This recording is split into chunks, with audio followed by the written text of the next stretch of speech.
वृंदावन में एक भक्त भगवान के दर्शन हेतु घर से चला। जब मंदिर के पास वाली गली में पहुंचा तो देखा मंदिर के समीप एक मिठाई की दुकान थी। भक्त ने दुकानदार से कहा, भगवान के लिए प्रसाद में पेड़े दे दीजिए। दुकानदार पेड़े तोल ही रहा था, तभी उसकी नजर सामने खड़े एक बच्चे पर पड़ी। छोटा सा बच्चा चिलचिलाती धूप में नंगे पैर तपती धरती पर खड़ा था, हाथ में फूल मालाएं ली। वो पुकार रहा था, भगवान के लिए फूल ले लो, फूल माला ले लो। हर आते जाते भक्त को भक्त की दृष्टि उस बच्चे के पैरों पर पड़ी। न चप्पल न जूते। धरती इतनी तप रही थी कि बच्चा कभी एक पैर को ऊपर रखता तो कभी दूसरे को। वो तपन से बचने की कोशिश कर रहा था, पर आवाज में समर्पण था, श्रद्धा थी, प्रेम था भगवान के लिए। भक्त से यह देखा न गया। उसने मिठाई वाले से कहा, प्रसाद यहीं रखो, मैं अभी आता हूं। वो पास की चप्पल की दुकान पर गया, नन्हे से बच्चे के लिए चप्पल खरीदी, फिर लौटा और बोला, लो बेटा, इसे पहन लो। बच्चे ने चप्पल देखी, फिर उस व्यक्ति को देखा, फिर आंखों में आंसू आ गए। उसने पूछा, क्या आप श्री कृष्ण हैं? व्यक्ति मुस्कुराया, बोला, नहीं बेटा, मैं श्री कृष्ण नहीं हूं। बच्चा जिद पर अड़ गया, नहीं, आप श्री कृष्ण ही हैं। मैं किसी को नहीं बताऊंगा, पर मुझे सच सच बता दीजिए ना।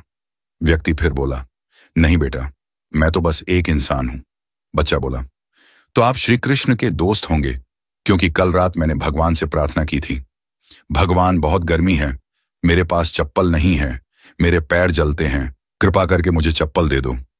और आज आप आए चप्पल लेकर, इसलिए आप जरूर उनके दोस्त हैं। उन्होंने खुद नहीं आ पाए तो आपको भेजा है।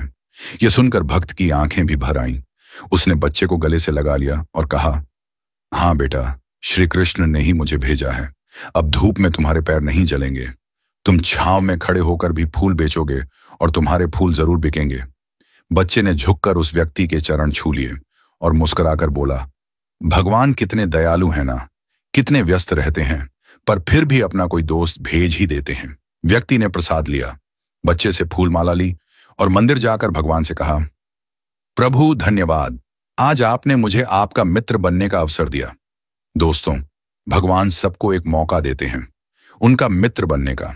यह हम पर निर्भर करता है कि हम उनके इस निमंत्रण को पहचानते हैं या नहीं।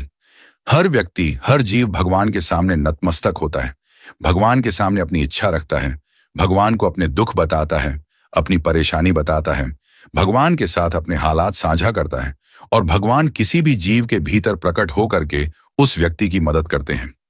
यदि आप चाहते हैं कि आपको भी वो मौका मिले कि भगवान आपके भीतर प्रकट हो, तो दूसरों की मदद करना शुरू कर दीजिए। इससे आप भगवान के मित्र बन जाएंगे। क्या आप तैयार हैं भगवान के मित्र बनने के लिए?